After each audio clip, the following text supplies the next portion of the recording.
Before I go on with today's video, I would like to extend an apology to you for not updating you yesterday. Yesterday, I couldn't publish any videos because there was a situation that was beyond my control. Hence, it did not enable me to shoot any videos at all. Please accept my apology. We cannot go back to yesterday. We can only move forward. Hence, day 16 stays vacant and today is day 17.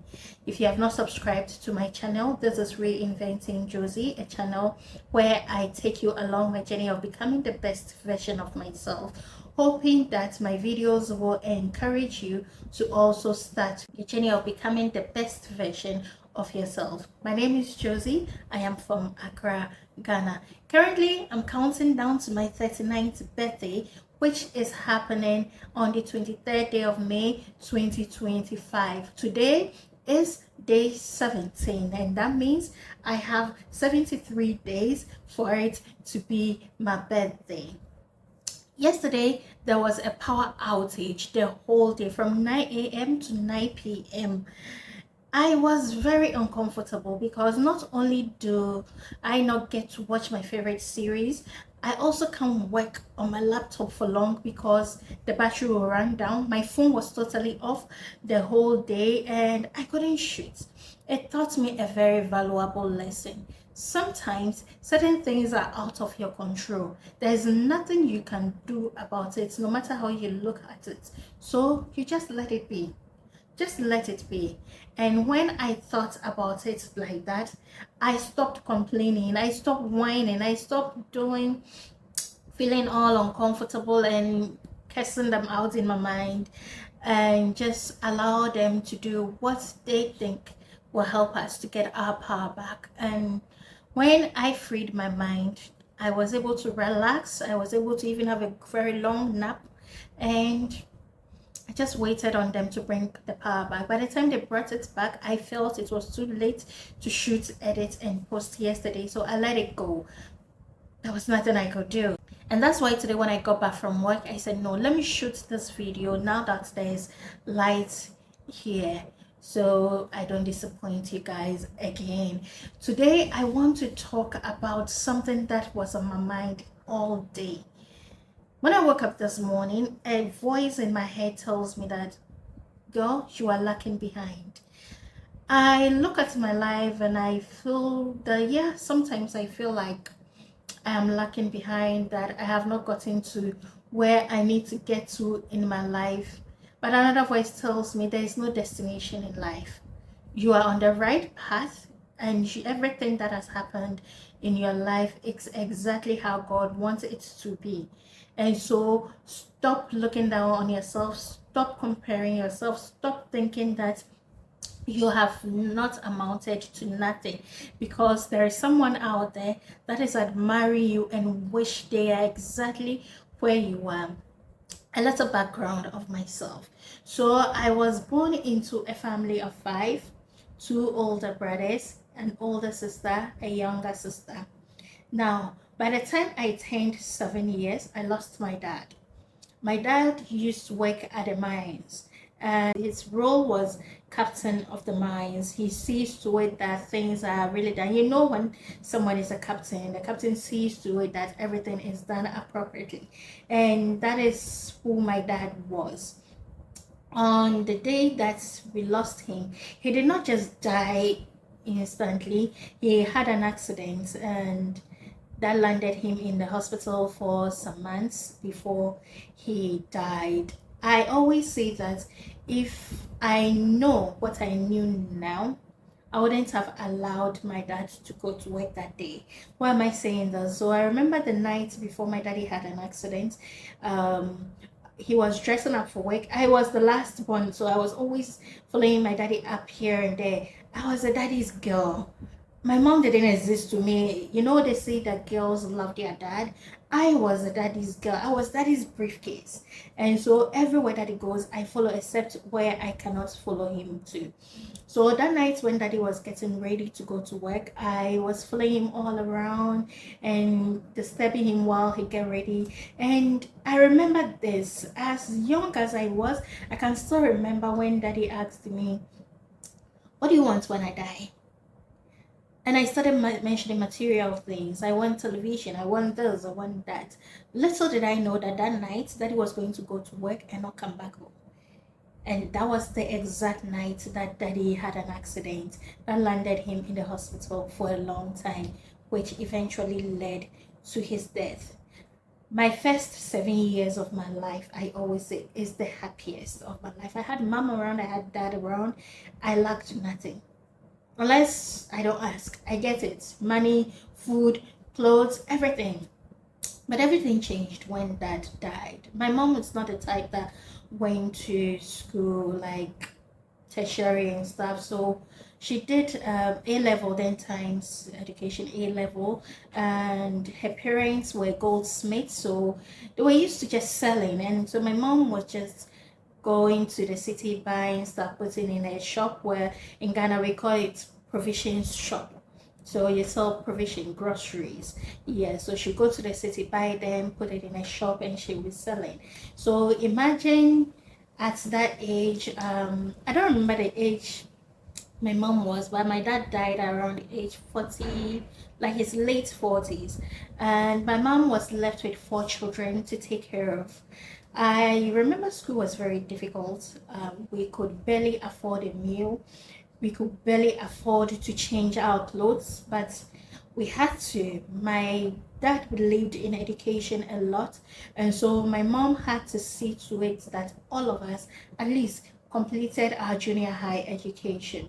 My big brother Francis was then living in the capital, Accra, with my grandmother, my maternal grandmother, my older sister, my other brother Peter, then myself were the 3 people living with my mom. We 3 are my daddy's biological children. So we're living with my mom. Now she had to take care of 3 children on her job that she was doing, that is selling groceries. It was really difficult. I remember when my older sister completed junior high education, she couldn't continue to senior high. She had to go to a vocational school to learn sewing and those kind of vocational skills. Unfortunately, my sister died along the way, but she left behind a daughter. Then my other brother, the one that comes directly before me, Peter, he completed junior high, passed with good grades, but there was no money for him to continue his education. After the death of my dad, things became tough financially. It was really tough. Imagine, it is what we call from grace to grass. We had everything. My mother's side of her family, their siblings, used to come to our house almost every other time. Christmas, they come, there was enough to eat, there was enough to drink, they carry food home.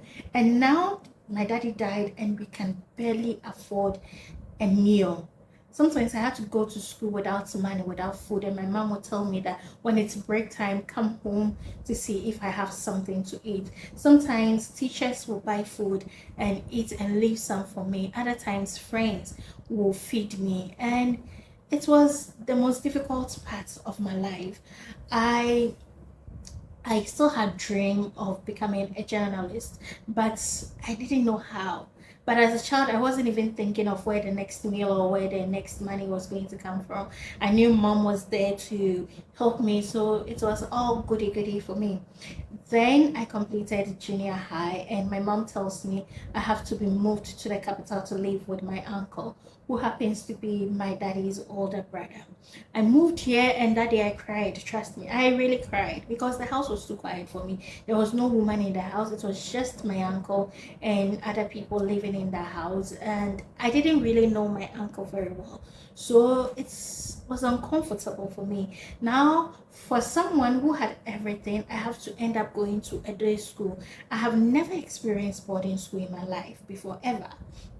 So I ended up in a day school where I get, when I say day school, for those of you who do not know what a day school is, I have to get up in the morning, get ready, go to school, close, and come home. Unlike the boarding house where you have a hostel or a dormitory where you sleep and you wash your things and you go to the dining hall to eat and all. I never experienced that. I've never experienced that in my life. So my SS education came, I went, I finished, and we're supposed to go to school the following year, and I couldn't go because financial situations. There was no money for me to continue my education, so I have to look for a job to do to sustain myself, and that is what I did. I went to look for a job. I got a teaching job. I thought for some time, then I stopped because the owner of the school wanted to make changes and wanted graduate teachers, and I didn't have a graduate certificate, so we're let go. I was back at home. I had no job, nothing. Then it was announced that our church, the restaurant, is coming to be open and they needed workers. I didn't go. I told my friend, she went, but all I wanted to do was to go back to school, and there was no money. There is no money, but I still want to go to school. So, anyways, I ended up working at a restaurant for some time. I left. I started school. I stopped because there's no money. So life became work, stop, try to go to school, stop, try to go to school for 9 good years. Then after 9 years, I had the opportunity to further my education to the tertiary institution, and my friend helped me out to pay my first school fees. 1 month later, I got my current job, and that's where I have been for the past 10 years. Why am I telling you the story? I look back and sometimes I feel like if I had had the opportunity to go back to school the moment I finished my senior high school, like I would have probably been married, I would have had a very good paying job, I may have even traveled and maybe living a very comfortable life, and things would have been easier. Sometimes too I think that maybe if my daddy didn't die that earlier, things would have been easier because my dad would have supplied everything that I need, and I wouldn't lack. I wouldn't have to stay home that long years before furthering my education. But there are other times I also think like God wanted things to be like this. You know how God make us go through certain things so that He can teach us some valuable lessons. I feel like God made me experience all these things so that I can get some experiences in life, learn some lessons that I will need in the future. So this morning when I woke up and I questioned my value, I questioned my life, like I'm not amounting to anything. I'm still broke. I'm still stuck at the same job for the past 10 years, a job that barely can afford my expenses. And I still wake up early and go to work and come back home, and I'm still broke. I'm single. I don't have a child and all of that. I was like, it's normal to feel that way, right? There are days like that. But one thing I love about myself is that when I get into that mode, there's also a part of me that tells me that don't be so hard on yourself, Josie. You have achieved what a lot of people cannot achieve for themselves. And for that, you should applaud yourself for that.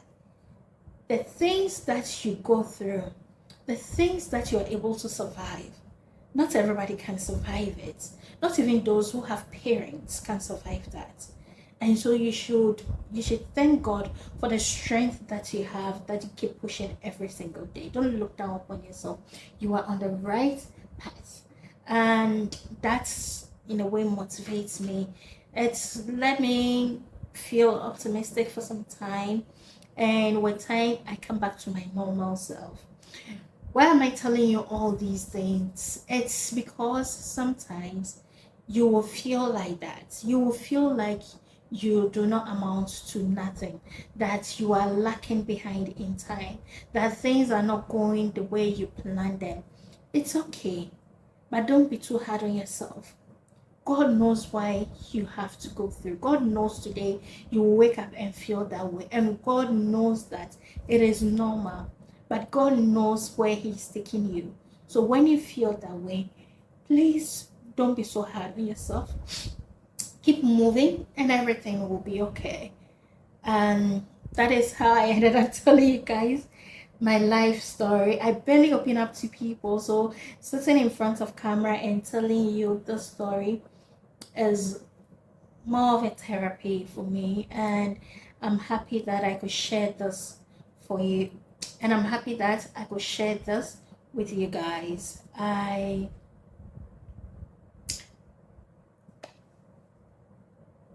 that's what I want to talk about today, this day of my countdown. Thank you so much for listening. Thank you for lending and listening here to my story. God bless you. Please don't forget to subscribe, to like, share, and comment. I'll see you tomorrow. Thank you. God bless you. Bye.